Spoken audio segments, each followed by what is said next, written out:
Hello everyone, welcome to Shriram's IAS YouTube channel. This is your mentor Arzu Kakkar. In this session, we'll have a discussion over the current affairs that are important and are in news today of 12th of May. So आज क्या कुछ news में है उसको देखते हैं जो आपके प्रीलिम्स और मेंस दोनों से एसोसिएटेड हो और इम्पॉर्टेंट है। ये एक लिस्ट है आपके सामने जिसमें हम डीप ओशन मिशन के बारे में पढ़ेंगे, स्वच्छ भारत मिशन ग्रामीण के बारे में पढ़ेंगे, हरित Sagar the green port guidelines के बारे में जानेंगे, आपके पेपर 2 पेपर 3 से लिंक करता है। जियोलॉजिकल सर्वे ऑफ इंडिया इसके बारे में पढ़ेंगे, पेपर 2 से होता है। सो बेसिकली आज के आप देखोगे मोस्ट ऑफ द टॉपिक्स जो हैं ये सब टॉपिक्स जीएस पेपर 2 से ही लिंक करते हैं। फिर आज हिंदू के अंदर बहुत ही आर्टिकल्स आप देखोगे जो कि एसोसिएटेड हैं with the jurisdictional conflict in the running of Delhi के चलते जो सुप्रीम कोर्ट की वर्डिक्ट आई है उसके बेस पे काफ़ी आज आर्टिकल्स आपको देखने को मिलेंगे। सो हम इसका बैकग्राउंड को जानते हुए ये आपके जीएस पेपर 2 से लिंक करता है और इसमें मेंस के रिगार्डिंग कैसे क्वेश्चन बनता है वो देखेंगे। सो डीप ओशन मिशन क्या है, इसके रिगार्डिंग हम जो ब्लू इकोनॉमी की बात करेंगे वो स्वच्छ भारत मिशन ग्रामीण फेज 2 को यहाँ पर रेफर किया है। हम ODF प्लस क्या होता है ये कवर करेंगे। फिर हरित Sagar the green port guidelines, जो भी गाइडलाइंस हैं उसको देखेंगे। सो आई थिंक अब आपको एक समझ आ गई है कि कैसे हमें सेशन में लेकर चलना है, आगे बढ़ना है।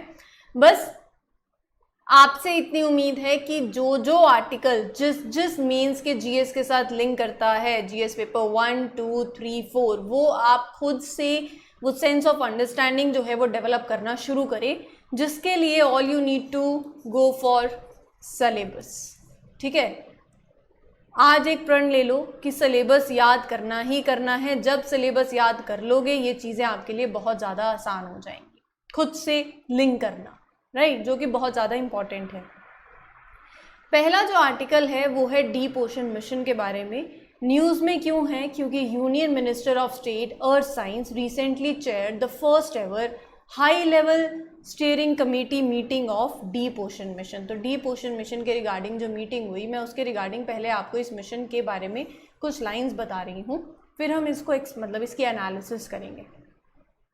ये एक मिशन मोड प्रोजेक्ट है to support the blue economy initiatives of the government of India. So जो ब्लू इकोनॉमी इनिशिएटिव्स हैं गवर्नमेंट ऑफ इंडिया के, उनको सपोर्ट करने के लिए। तो ये ब्लू इकोनॉमी इनिशिएटिव्स क्या हैं उसके बारे में जानेंगे। सो ओवरऑल जो इंडिया का एफर्ट है to attain blue economy status, उसमें ये मिशन उसको उस एफर्ट्स में उसको एड करता है। तो यहाँ पर ये एक high level multi ministerial multi disciplinary programme है जो कि लिविंग और नॉन लिविंग रिसोर्सेज है डीप सी में, उसको you have to better understand, right. So उसके रिगार्डिंग ये मिशन है डीप सी मिशन। मैं इसके कंपोनेंट्स की जब आपसे बात करूंगी तो आपको और अच्छे से क्लैरिटी आएगी। पहले एक बार इसका ओवरलुक देख लो।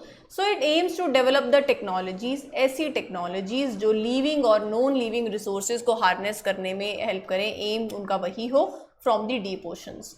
मिनिस्ट्री जो इस मिशन को इम्प्लीमेंट कर रही है वो है अर्थ साइंस की मिनिस्ट्री।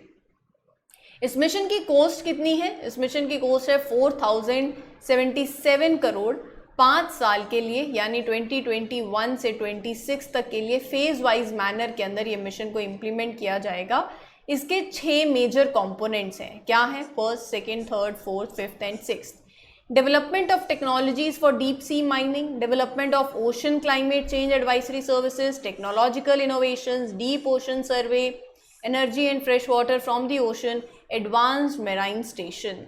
तो अब थोड़ा सा अगर मैं इसको इलैबोरेट करूं तो ये जो ब्लू इकोनॉमी बोले जा रहे हैं, क्या है blue economy? Blue economy basically refer करते हैं सारी वो इकोनॉमिक एक्टिविटीज़ जो कि ओशन, सी, कोस्टल एरिया इन सब से एसोसिएटेड होती हैं। फॉर एग्जाम्पल जैसे फिशिंग है, शिपिंग है, टूरिज़्म है, रिन्यूएबल एनर्जी प्रोडक्शन है, ये सब कुछ जो भी इन एक्टिविटीज़ हैं they are like refer to, you can say blue economy refer to activities. अब इंडिया की कोस्ट लाइन आप सबको पता है 7500 किलोमीटर की बहुत लंबी कोस्ट लाइन है और हमारा एक कंट्री जो है वो मेराइन रिसोर्सेज में बहुत ज़्यादा रिच है। इसीलिए अगर इंडिया मैनेज कर ले इन रिसोर्सेज को सस्टेनेबली तो आप और ज़्यादा जॉब अपॉर्चुनिटीज़ क्रिएट कर पाओगे, इकोनॉमिक ग्रोथ आपकी इंक्रीज होगी, आप कंट्री के ओवरऑल डेवलपमेंट में कंट्रीब्यूट कर सकते हो. So India wants to attain blue economy status. Blue economy status मतलब कि India can use its marine resources in a very sustainable manner. ये बस आपको ना सिर्फ सुनना है, आज हमेशा ही सुनना रहता है, तो जितना बस सुनने पे ध्यान दोगे उतना चीज़ें आपके लिए आसान होती जाएंगी. तो आप कैसे सस्टेनेबल मैनर के अंदर आप मेराइन रिसोर्सेज को यूज़ करते हो to achieve economic benefits, social benefits and environmental benefits. ठीक है. So this can be achieve through the development of marine based industries. देखो हमारे फिशरीज है, टूरिज्म है, एक्वाकल्चर है. सो इन सब से जो आप डेवलपमेंट लेना चाहोगे. सो यहाँ पर जो मैं बात कर रही हूँ कंपोनेंट्स की, जो 6 कंपोनेंट्स हैं, आप कैसी कैसी टेक्नोलॉजीज को डेवलप करना चाहते हो. ऐसी टेक्नोलॉजी, पहला आर्टिकल ये है, देखो ऐसी टेक्नोलॉजी को डेवलप करना है फॉर डीप सी माइनिंग, जो एक्सप्लोर कर पाए माइन रिसोर्सेज को इन द डीप सी. फिर आप चाहते हो, मतलब ये कंपोनेंट चाहता है to develop the services that will provide information on how climate change is affecting the ocean, और अगर कर रहा है तो फिर आप उसके इफेक्ट्स को कैसे मिटिगेट करोगे. Third, you want to you're referring to the development of technologies and methods to study deep sea biodiversity. ठीक है. And next is exploring and mapping deep seas physical characteristics, chemical characteristics, biological characteristics, ताकि आप ocean को understand कर पाओ और उसके role को अंडरस्टैंड कर पाओ इन दी अर्थ सिस्टम. ऐसी टेक्नोलॉजीज को डेवलप करना where you can harness energy and fresh water from the ocean, जैसे वेव एनर्जी, टाइडल, डिसैलिनेशन, ये सब कुछ. एडवांस मेराइन स्टेशन और ocean biology basically refers to where you will enable the scientist कि आप research conduct कर पाएँ on the ocean and its ecosystem, जैसे मेराइन स्टेशन हो गए, रिसर्च वेसल्स हो गए, वैसा. तो आई थिंक अब आपको ये मिशन जो है इसकी सिंपल लेमन टर्म्स में जो मैंने एनालिसिस आपके सामने रखी है वो आपको क्लियर हो गई होगी. ठीक है. अगला जो आर्टिकल है that is India celebrates a major milestone in its Swachh Bharat Mission Gramin as 50% of the country's villages have achieved ODF plus status in the phase 2 of the mission. स्वच्छ भारत ग्रामीण मिशन के phase 2 में country के 50% villages ने ODF plus status जो है वो achieve किया है. ODF प्लस क्या है? ODF क्या है? ODF plus villages sustain their open defecation free status while implementing solid or liquid waste management system. तो यहाँ पर पहले थोड़ा सा हम स्वच्छ भारत मिशन के बारे में पढ़ लेते हैं. स्वच्छ भारत मिशन ग्रामीण फेज 2 जिसकी यहाँ बात हो रही है, ये मिशन कब आया? ये मिशन 2020 के अंदर लॉन्च किया गया था. जल शक्ति मिनिस्ट्री ने इस मिशन को लॉन्च किया था. ठीक है. तो इस मिशन का जो एम्फेसिस है वो एम्फेसिस है basically to provide adequate facilities for solid liquid waste management in the rural India. 2020 में ये मिशन आया था 2020 के अंदर and it will be implemented till 2024-25. इस मिशन का आउटले कितना है? 1,40,881 करोड़. ये है आउटले. अब सबसे बड़ा मुद्दा जो बेसिक अंडरस्टैंडिंग है वो यही है कि ODF प्लस क्या है, ओपन डेफिकेशन फ्री, और प्लस अगर लगा दिया तो क्या मतलब बनता है तो वो जान लो, तो पूरा आर्टिकल आपके लिए क्लियर हो ही जाएगा. फिर ODF प्लस में बेसिकली सरकार का इनिशिएटिव है to ensure sustainability of open defecation free status in villages and cities. ODF मतलब ओपन डेफिकेशन फ्री स्टेटस का मतलब तो सबको ही पता है कि मतलब there should be no visible faeces और urine, community members should use toilets for defecation, right. ODF plus के अंदर क्या होता है? टॉयलेट्स तो बना दिए, लेकिन उसी के साथ साथ ODF प्लस के अंदर गवर्नमेंट फोकस करती है on solid and liquid waste management system also. इसका मतलब which means that human excreta and waste water are safely disposed without polluting the environment. So overall initiative का एम क्या हुआ? Cleanliness, hygiene और villages की health को maintain करना. So ODF मतलब जहाँ पर in addition to like building toilets and promoting their use, ODF plus goes one step ahead which focuses on the management of that faecal sludge, septage, solid waste जो generate हो रहा है country के अंदर, right. So it involve जैसे faecal sludge treatment plants की construction हो गई, कंपोस्टिंग का प्रमोशन, इनोवेटिव टेक्नोलॉजीज हो जाए for the waste management, right. So ये इसके अंदर आता है. अब अभी 2.96 lakh villages have declared themselves as ODF plus, a significant step towards achieving this second phase goal. Leading states in terms of ODF plus villages include Telangana, Karnataka, Tamil Nadu, UP among the big states, and Goa and Sikkim among the small states, right. जब मैं बात कर रही हूँ ODF plus की, तो मैं ये बात कर रही हूँ ना कि हमें कैसे इफेक्टिवली मैनेज करना है. तो कैसे मैनेज कर सकते हो? प्लास्टिक वेस्ट मैनेजमेंट यूनिट्स आ सकती हैं, वेस्ट कलेक्शन शेड्स को एस्टैब्लिश किया जा सकता है, रिसाइकलिंग ऑफ प्लास्टिक वेस्ट उसको प्रमोट किया जाए for road construction, for fuel usage, biogas plants लगाए जा सकते हैं to manage the organic waste, Gobar Dhan जैसे इनिशिएटिव हैं जहाँ पर आप वेस्ट को कन्वर्ट कर सकते हो into the resources like biogas, right. Entrepreneurship इसके अंदर लेकर आ सकते हो, ग्रीन एनर्जी इन्वेस्टमेंट को प्रमोट कर सकते हो.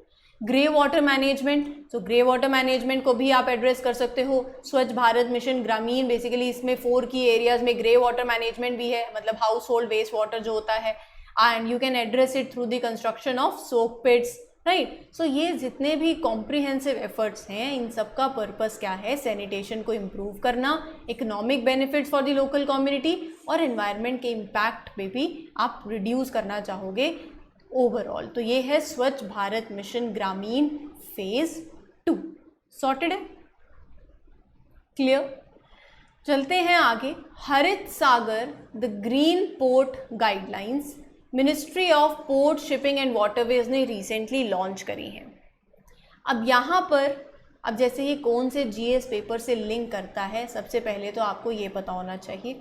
फिर उसके बाद ये आपके मेंस से रेलिवेंस है, तो आप इसको मेंस में कैसे यूज़ कर सकते हो वो आना चाहिए, जो आपको आएगा डेली एक आंसर आप लिखोगे आज से मेंस का.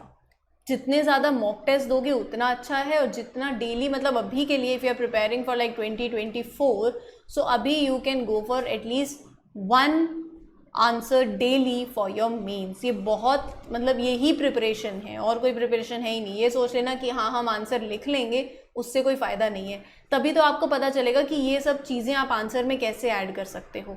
सब्जी बनाते हैं, सब्जी के ऊपर धनिया को स्प्रिंकल करते हैं, सब्जी की जो मतलब खूबसूरती है, पूरा सब्जी पूरी बन के तैयार हो जाती है.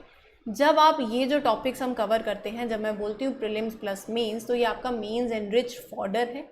ये फॉर्डर से आप क्या कर सकते हो, जब आप GS का आंसर लिख रहे हो तो उसमें ये चीज़ें ऐड कर सकते हो, जिससे आपके आंसर की वैल्यू एनहांस्ड होगी. हम बात करते हैं ना कनेक्टिविटी की. आपकी जो करंट नॉलेज है, आपको उसको अपने कंसेप्चुअल नॉलेज के साथ लिंक करना पड़ेगा. ये ही कनेक्टिविटी है. अगर ये आता है तो बहुत बढ़िया, अगर ये नहीं आता है तो ये विद टाइम डेवलप हो सकता है, अगर आप पैरेलल चलो इन सेशंस के. जैसे चलो एक काम करते हैं, मैं आपको एक होमवर्क देती हूँ आज. अभी साइक्लोन मोका न्यूज़ में है, राइट. ये नाम किसने दिया इस बार के साइक्लोन को? यमन ने. अब हमारे लिए अब साइक्लोन मोका न्यूज़ के अंदर है, तो हमें साइक्लोन्स के बारे में पता होना चाहिए, कैसे साइक्लोन्स डेवलप फॉर्म कैसे होते हैं, क्या फेवरेबल कंडीशंस हैं. तो क्यों ना आप इसको अपने करंट नॉलेज को अपने स्टैटिक नॉलेज के साथ लिंक करो.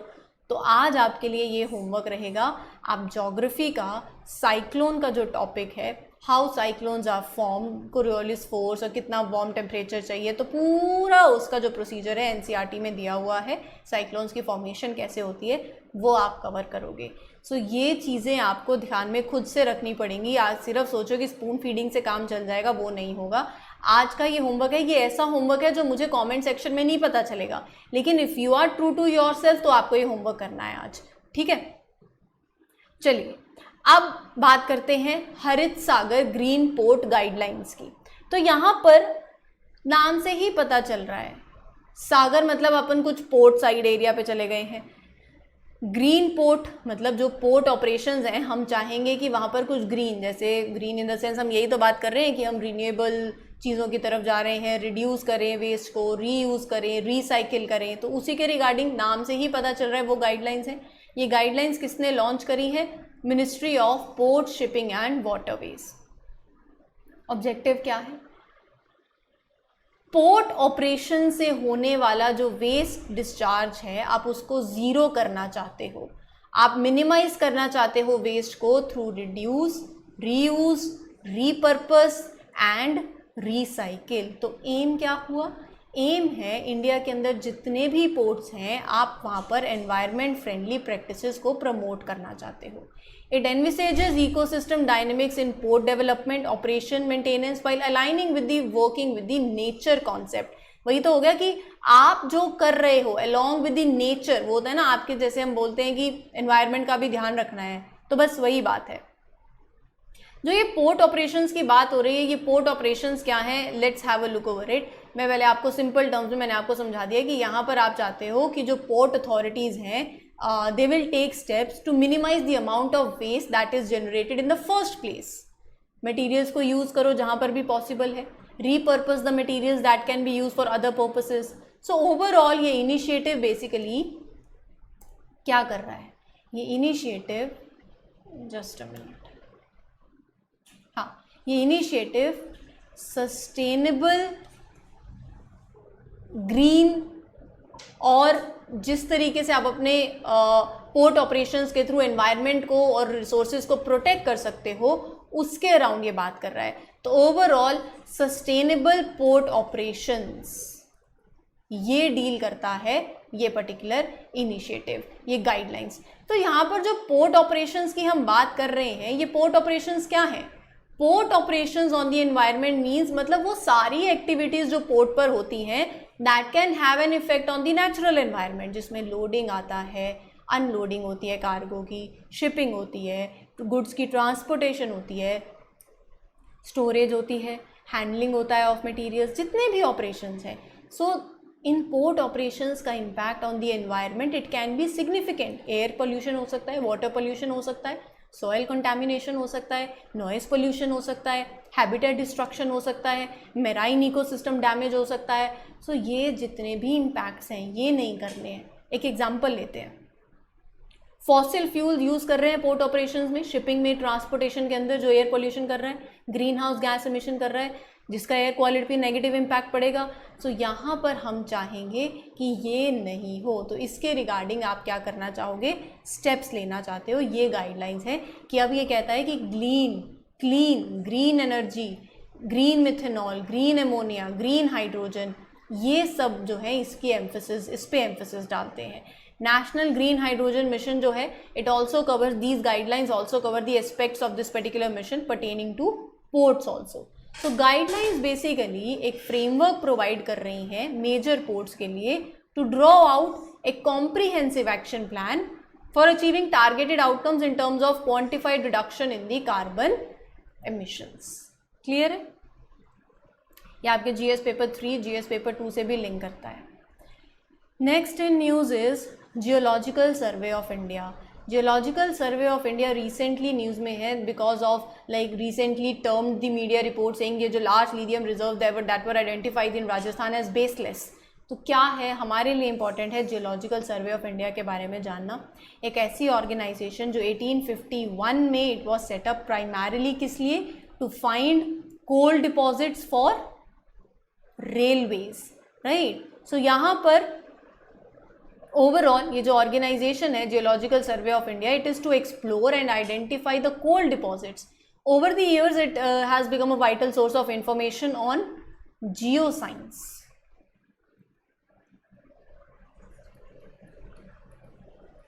Right, so geo science information. So इसका ऑब्जेक्टिव क्या है? Impartial up to date geological expertise provide करना, geo scientific information on all the kinds जो पॉलिसी मेकिंग के अंदर, जो डिसीजन मेकिंग में बहुत इंपॉर्टेंट रोल प्ले करते हैं। तो जैसे कि जब मैं जियो साइंस की बात कर रही हूँ, जब मैं यहाँ पर बात कर रही हूँ आपके साथ जियोलॉजिकल प्रोसेसेस की, so what do you understand by geological processes? Natural processes that shape the earth's physical features, जैसे कि plate tectonics, volcanic eruptions, erosion, weathering, sedimentation, rocks and minerals की फॉर्मेशन। सो ये जियोलॉजिकल प्रोसेसेस होते हैं। यहाँ पर आप क्या करते हो, इनकी स्टडी करते हो so that you get to know how they affect the earth surface including the composition, structure of rocks, mountains, right. So understanding the geological process is very important बहुत सी फील्ड्स के लिए, माइनिंग के लिए, environment science के लिए। तो यहाँ पर जब ये चीज़ें पता चलेंगी तभी आप आगे जो आप डिसीजंस लेना चाहते हो इन पॉलिसी मेकिंग वो ले पाएंगे। तो geological survey of India emphasizes the documentation of all the geological processes, right. इसका हेडक्वार्टर कोलकाता के अंदर है। 6 रीजनल ऑफिसेज हैं इसके that are located in Lucknow, Jaipur, Nagpur, Hyderabad, Shillong and Kolkata. And GSI is an attached office to ministry of mines. ठीक है, चलिए आगे बढ़ते हैं। ये आर्टिकल आज के पेपर के अंदर बहुत ही इंपॉर्टेंट आर्टिकल है, सुप्रीम कोर्ट की जजमेंट रही है यहाँ पर, और ये आर्टिकल जो है आपके GS पेपर 2 से बहुत ज़्यादा लिंक करता है। ये आर्टिकल में क्या बात हुई है उससे पहले ये आर्टिकल मैं आपको अगर इसका इशू भी बताऊंगी। यहाँ पर इशू बेसिकली दिल्ली एडमिनिस्ट्रेशन और साथ ही साथ मतलब एक तरफ जो आपको बताइए दिल्ली स्पेशल स्टेटस है, दिल्ली का यूनियन बेसिकली यूटी है, नेशनल कैपिटल है। तो वहाँ पर जो इशू आया है उससे पहले एक बार एक आर्टिकल देख लो ताकि आपको मैं थोड़ा बैकग्राउंड बता पाऊँ। फिर एक आर्टिकल है 239A ऑफ द कॉन्स्टिट्यूशन जो कि दिल्ली को स्पेशल स्टेटस देता है अमंग द यूनियन टेरिटरीज। 1991 के अंदर ये ऐड हुआ था through the 69th constitutional amendment act. इस एक्ट के चलते दिल्ली को एक लेजिस्लेटिव असेंबली मिली जो भी है अरविंद केजरीवाल जी चीफ मिनिस्टर हैं, काउंसिल ऑफ मिनिस्टर्स हैं जो कि रिस्पॉन्सिबल है और एप्रोप्रिएट पावर्स भी दी गई हैं। दिल्ली का नाम बदल के national capital region of Delhi रखा गया।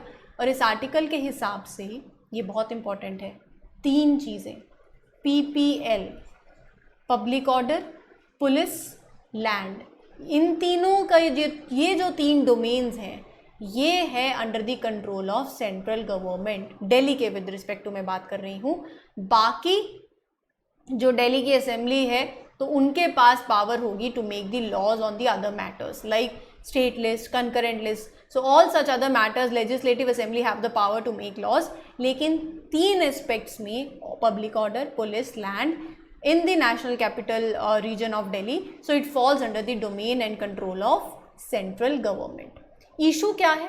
करंट में इशू ये चल रहा है कि जैसे जो ऑफिसर्स हैं, हाई लेवल ऑफिसर्स हैं, हाई रैंक पे हैं, IAS ऑफिसर्स हैं, सो वो दिल्ली के अंदर करंटली ये इशू चल रहा है कि दिल्ली गवर्नमेंट ने सुप्रीम कोर्ट को अप्रोच करते हुए ये बोला है कि जो सिविल सर्विसेज ऑफिसर्स हैं वो डायरेक्टली जो अपनी पॉलिसी फाइल्स हैं वो लेफ्टिनेंट गवर्नर को दे रही हैं। होना क्या चाहिए? होना ये चाहिए होता है कि देखो पहले आप काउंसिल ऑफ मिनिस्टर से कंसल्ट करोगे, ऑब्वियसली जब जहाँ पर इलेक्टेड गवर्नमेंट है तो जो ऑफिशियल्स हैं वो उनके साथ काम करेंगे, राइट। तो लेकिन हो क्या रहा है? हो ये रहा है कि जो ऑफिसर्स हैं वो बिना काउंसिल ऑफ मिनिस्टर्स के कंसल्ट करे हुए they are directly pushing the files to the lieutenant governor. ये बात है। तो ये इशू आया। इसके रिगार्डिंग मैं आपको पहले कुछ जजमेंट बताना चाहूँगी। 2017 में भी ओवर द कंट्रोल ऑफ 2017 में यहाँ पर दिल्ली हाई कोर्ट ने अपने जजमेंट के अंदर बोला कि लेफ्टिनेंट गवर्नर दिल्ली के केस में is not bound by the aid and advice of the council of ministers in every matter. लेकिन 2018 में जजमेंट आई, 5 जज बेंच कॉन्स्टिट्यूशन ने यूनानिमसली ये बोला कि ऐसा नहीं है। Lieutenant governor of Delhi is bound by the aid and advice of the elected government. They both need to work harmoniously with each other. फिर यहाँ तो चीज़ें ठीक हो गई। ये बात आती है कि ओवरऑल जब हमने बात करी जैसे PPL की, पुलिस, पब्लिक ऑर्डर, लैंड, ये सब किसके कंट्रोल के अंदर आता है, और ये सब बताया कि देखो आपको हारमोनियसली काम करना पड़ेगा। लेफ्टिनेंट गवर्नर जो हैं वो बाउंडेड हैं by the aid and advice of the elected government. ये इसके अंदर मतलब ये तीनों चीज़ें का कंट्रोल सेंट्रल गवर्नमेंट के पास है। बाकी जो भी मैटर्स हैं वहाँ पर असेंबली है वो लॉज बनाएगी और lieutenant government is bound to by the aid and advice of the elected government. फिर बात आती है व्हाट अबाउट द सर्विसेज।